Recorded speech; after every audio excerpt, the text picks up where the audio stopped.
Has your definition of what constitutes a close sibling relationship changed over time, and what brought about that shift?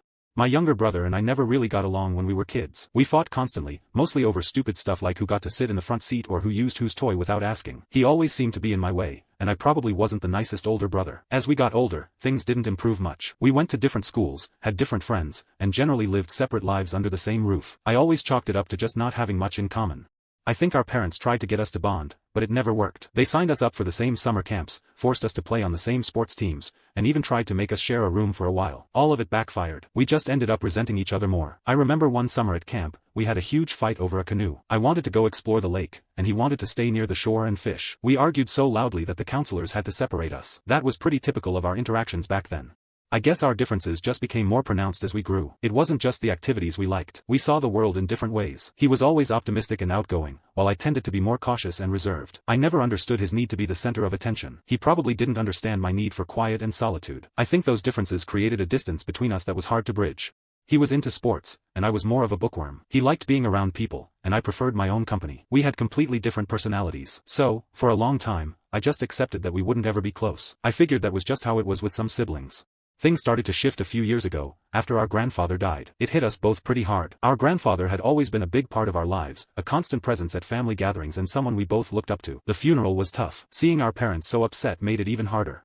The will reading was even worse. I learned our grandfather left the bulk of his estate to my brother. I am not sure why. I always thought he liked us equally. I was left a smaller sum of money and some family heirlooms. I felt hurt and confused. My brother seemed surprised too, but he did not say much about it. I tried to be happy for him, but it was difficult. I began to question many things in my life. I began to wonder if my grandfather saw something in my brother that he did not see in me. After that, our relationship changed. I became distant and withdrawn. My brother tried to reach out, but I pushed him away. I felt a mix of jealousy and resentment. It was not fair. We had always been so close, and now this inheritance was driving a wedge between us. I did not want to feel this way, but I could not help it. I started avoiding family gatherings. I did not want to be around my brother and see him enjoying his newfound wealth. The situation felt like a bad dream. In the days and weeks that followed, my brother and I started talking more. Not just the usual small talk about the weather or what we were having for dinner, but real conversations about how we were feeling, about our memories of our grandfather, and about what the future held. It was during one of those conversations that I realized something important. We were both grieving. We were both feeling lost and confused. And we were both looking for someone to lean on. I realized that despite all our differences, we shared a bond that went deeper than just being brothers. We shared a history, a family, and a love for the same people. I thought about the implications of this a lot. I had always seen him as just my brother, someone I grew up with. I hadn't really considered him a person with his own struggles. Realizing we were both hurting changed my perspective. I began to see him differently, not just as a sibling, but as someone who understood a part of me that others couldn't. I felt a responsibility to be there for him, and I sensed that he felt the same way toward me. It wasn't a spoken agreement, but there was a shift in our dynamic. I decided to initiate more contact. I suggested watching a game together one night. He agreed, and we actually had a good time. It wasn't just sitting in the same room. We talked. We even laughed. That positive experience encouraged me to suggest other activities. I figured that if we kept at it, we could rebuild some kind of relationship. I did not expect it to solve all our problems, but it felt like a step in the right direction. That was the first turning point. After that, we started making more of an effort to connect. We started having regular game nights, watching movies together, and even going on the occasional hike. I learned about his interests, his friends, and his dreams. He learned about mine. I started seeing him not just as the annoying little brother who used to steal my toys, but as a person, a friend, and someone I genuinely enjoyed spending time with. I also realized that some of the things I used to find annoying about him were actually pretty admirable. His outgoing personality, for example, made him great at meeting new people and making them feel comfortable. His passion for sports was something I secretly envied. I began to appreciate his perspective on things. He helped me step outside my comfort zone. I tended to overthink situations. He encouraged me to take risks and be more spontaneous. I saw him handle difficult situations with an ease I lacked. I learned a lot just by watching him interact with the world. He wasn't afraid to be himself, even if it meant being a little awkward or silly. This was refreshing. I had spent so much of my life trying to fit in. He showed me that being authentic was much more rewarding. I started including him in my activities. I asked for his advice on problems I faced. He actually offered useful insights. I never gave him credit for being intelligent before. I always assumed I was the smarter sibling. I was wrong. We found common ground in movies and music. We started exercising together, which motivated us. I used to dread spending time with him. Now I actively looked forward to it. Our relationship was evolving. I felt grateful for the change. He, in turn, seemed to appreciate my quieter nature and my ability to think things through. We started complimenting each other in ways I never thought possible. Our parents noticed the change too. They were happy to see us getting along, and it made family gatherings a lot more enjoyable. There was less tension, less bickering, and more genuine connection. The real shift, the moment I truly understood how much we had grown, came a few months ago. Our cousin got married, and the whole family was there. It was a big, chaotic event, with lots of people, loud music, and endless food. I usually dread these kinds of things. I tend to get overwhelmed easily and prefer to find a quiet corner to escape to.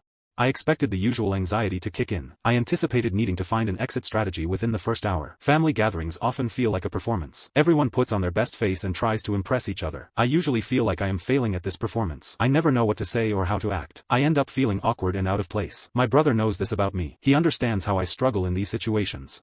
He seemed determined to make sure I had a good time. I did not understand what made him decide to do that. Perhaps he finally noticed my discomfort at these things. Perhaps he felt some sort of obligation to help. Whatever his reasons, I am grateful. He protected me from the worst parts of the event. He made sure that I did not feel alone or overwhelmed. He took on the responsibility of making the event bearable, and even enjoyable.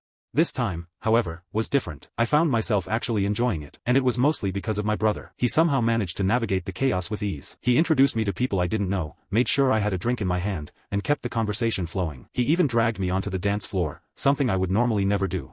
But the best part was seeing him interact with our parents. He was so attentive, so caring, and so funny. He had them laughing and smiling all night. And it wasn't just him putting on a show. It was genuine. I could see how much they loved him, and how much he loved them.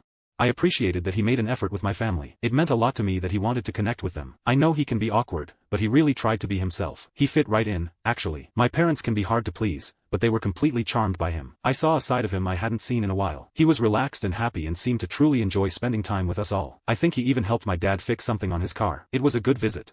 Seeing him with my family made me think about how much he has changed. We used to fight all the time when we were kids. I remember being so annoyed by him. But he isn't that kid anymore. I think I have changed too. I realized that I actually like spending time with him now. I still see him as my little brother, but he is also his own person. He has his own life and his own friends. It made me happy to see him doing so well. That's when it hit me. My brother wasn't just my brother anymore. He was also a son, a friend, a cousin, and a genuinely good person. He had grown into someone I admired and respected. And I realized that, despite all our differences, we had both grown up. We had both learned how to navigate the world, how to love and be loved, and how to support each other. Later that night, after the wedding was over and everyone had gone home, we were sitting on the porch, watching the stars. I turned to him and said, "Thanks for tonight." He just smiled and said, "Anytime." I felt tired from the long day. I also felt content. The wedding went well, and I think my brother was happy. I was glad I could be there for him, even if it meant dealing with some family drama. He has always been there for me, through thick and thin. I remember all the times he stood up for me when we were kids. I also remember the times we fought, but those seem so long ago now. We have both grown up a lot. I thought about what I wanted to say. I wanted him to know how much I appreciated him. I wanted him to know that I was proud of him. It was hard to put all those feelings into words. That is why I kept it short. I think he understood what I meant, even if I did not say much. Sometimes, less is more. I knew that he was there for me. I think he knew that I felt the same way about him. It was a simple exchange, but it meant so much. It was a confirmation of everything that had changed between us. It was a recognition of the bond we had formed, not just as brothers, but as friends. It was a promise that we would always be there for each other, no matter what. My definition of a close sibling relationship has definitely changed over time. I used to think it meant having everything in common, being best friends, and never disagreeing. Now, I realize it means something much deeper than that. It means accepting each other for who we are, supporting each other through thick and thin, and loving each other unconditionally. I think part of that shift came as we got older and stopped trying to be carbon copies of each other. In our younger years, there was a lot of competition, a lot of wanting to be the better one, whether it was at sports, academics, or even just getting our parents' attention. We fought constantly. We bickered about the stupidest things. We were both so insecure that we tried to tear each other down to feel better about ourselves. It was not a healthy dynamic. Eventually, we realized how exhausting that was, and how pointless. We started to focus on our own strengths and interests, and to appreciate the others for what they were. We learned to value our differences instead of seeing them as threats. That's when our relationship truly began to change. I stopped comparing myself to him constantly, and he stopped doing the same to me. We started to support each other's endeavors, even if they weren't something we were personally interested in. I went to his baseball games, and he came to my debate tournaments. We started to actually listen to each other when we talked, instead of just waiting for our turn to speak. We started to see each other as individuals, not just as rivals. This shift allowed us to form a real bond, built on respect and understanding, instead of just competition and jealousy. It means recognizing that even though we may be different, we share a connection that is unbreakable. And it means appreciating the fact that we are lucky to have each other, not just as siblings, but as family. I used to think that my brother and I would never be close. Now, I can't imagine my life without him. He's not just my brother. He's one of my best friends, and someone I know I can always count on. And that's something I'm incredibly grateful for. I think the biggest thing that helped us grow closer was simply time and shared experiences. Going through tough times together, like the death of our grandfather, forced us to confront our emotions and lean on each other for support. It showed us that we were stronger together than we were apart. After our grandfather died, we had to sort through his belongings. This process was emotional, but it also gave us a chance to reminisce about him and share stories we had almost forgotten. We found old photographs, letters, and mementos that triggered memories and brought us closer. I think the act of preserving his legacy as a family helped us heal and appreciate the bond we had. It made me realize that family is about more than just blood, it's about shared history and memories. Beyond dealing with family matters, we also actively sought out opportunities to spend quality time together. We started a weekly dinner tradition where we would cook a meal and catch up on our lives. It was a dedicated time to put aside distractions and focus on each other. These dinners became a safe space to discuss our worries and celebrate our successes. They reinforced the idea that we were always there for one another, no matter what. Also, making an effort to connect on a regular basis, through game nights, movies, and hikes, allowed us to learn more about each other and discover common interests. It helped us break down the barriers that had been built up over the years and see each other as individuals. Finally, I think it was important that we both made a conscious decision to be more open and accepting of each other. Instead of focusing on our differences, we started focusing on our similarities and appreciating each other's strengths. It was a gradual process, but it ultimately led us to a place where we could truly call each other friends. I'm glad we both matured enough to finally get along and truly love each other.